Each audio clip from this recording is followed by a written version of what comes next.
തീർച്ചയായിട്ടും നമ്മുടെ ജില്ല കഴിഞ്ഞ തവണ ഇടതിൻ്റെ തുടർഭരണത്തിന് നിർണായക സംഭാവന നൽകിയ ജില്ലയാണ്. ഇത്തവണയും അത് ആവർത്തിക്കും. കഴിഞ്ഞതിനേക്കാൾ ശക്തമായി ആവർത്തിക്കും. ഭരണത്തെ നേരിട്ടറിഞ്ഞ ജനതയാണ് തിരുവനന്തപുരത്തിൻ്റേത്. വികസനത്തിൻ്റെ കാര്യത്തിലാകട്ടെ, ക്ഷേമത്തിൻ്റെ കാര്യത്തിലാകട്ടെ, അഴിമതിരഹിതമായ ഭരണത്തിൻ്റെ കാര്യമാകട്ടെ, ഇടനിലക്കാരുടെ ഇടപെടലില്ലാതെ ഭരണസ്ഥിരാകേന്ദ്രം ചലിക്കുന്നത് നേരിട്ട് കണ്ട ജനതയാണ്.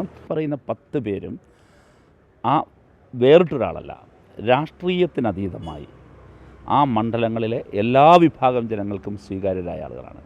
ഇതുമാത്രമാണ് അവരെ വീണ്ടും മത്സരിക്കാൻ പാർട്ടി നിർദ്ദേശിക്കാൻ കാരണം. അതാണ് കാരണം. അവർ സ്വയം സ്ഥാനാർത്ഥികളാകാൻ ആഗ്രഹിക്കുകയും ചിലരൊക്കെ കമ്മിറ്റി തന്നെ എന്നെ സ്ഥാനാർത്ഥിയാക്കൂ, ഞാൻ മഹാനാണ് എന്ന് സ്വയം പറയുകയും അതിനുശേഷം അവർ സ്വന്തം നിലയ്ക്ക് അതിൽ വൈഷമ്യം പ്രകടിപ്പിച്ച് പുറത്തു പോവുകയും ചെയ്ത ആളുകളാണ്. അത് പൊളിറ്റിക്കലല്ലോ, അവരുടെ വ്യക്തിപരമായ കാര്യങ്ങളുടെ അടിസ്ഥാനത്തിലാണ്. തിരുവനന്തപുരം ജില്ലയിലെ രാഷ്ട്രീയ സാഹചര്യങ്ങളെ അതൊന്നും ബാധിക്കുന്നില്ല. ഈ ഡീൽ ആരോപിക്കുന്നവർ തിരുവനന്തപുരം നഗരസഭ എങ്ങനെയാണ് BJPക്ക് കിട്ടിയത്? അത് കോൺഗ്രസിൻ്റെ സഹായമില്ലാതെ തിരുവനന്തപുരം നഗരസഭ കിട്ടില്ല. 2016 നിയമം BJPക്ക് പിടിക്കാൻ കഴിഞ്ഞു, കോൺഗ്രസിൻ്റെ സഹായത്തോടെയല്ലേ? ഞാൻ ഒരു കാര്യം ഉറപ്പിച്ച് ജനങ്ങളോട് പറയുന്നു, തിരുവനന്തപുരം ജില്ലയിലെ ഒരു മണ്ഡലവും കോൺഗ്രസിൻ്റെ സഹായമില്ലാതെ BJPക്ക് പിടിക്കാനാവില്ല. നമ്മളൊരു കാര്യം പറയുമ്പോൾ, ഒരു ആരോപണം നമ്മൾ പറയുമ്പോൾ അത് വളരെ കൃത്യതയോടുകൂടി പറയണം.